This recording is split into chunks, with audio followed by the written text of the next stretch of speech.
Well, today's recipe is perfect for watching the big game, and it packs the perfect punch for any sporty get-together.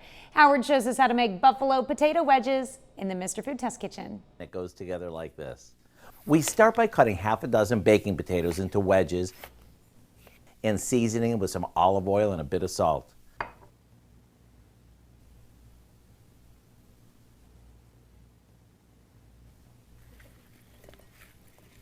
After they're well coated, we place them on a couple of baking sheets and pop them in the oven until they're golden. Now you want to make sure you flip them halfway through roasting so both sides get nice and golden. Now we place these in a large bowl and toss them with some wing sauce until they're evenly coated.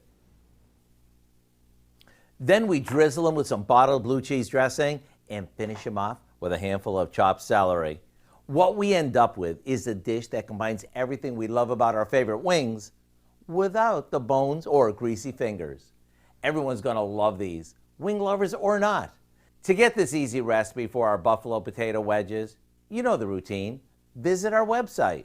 I'm Howard with Kelly in the Mr. Food Test Kitchen, where today we found a wing dinger of a way for you to say, ooh, it's so good. Dig it? All right, well, you can find this recipe along with a lot more good food from the Mr. Food Test Kitchen online. Just go to our website at KOAMnewsnow.com. Here's a look at our 4-state market prices.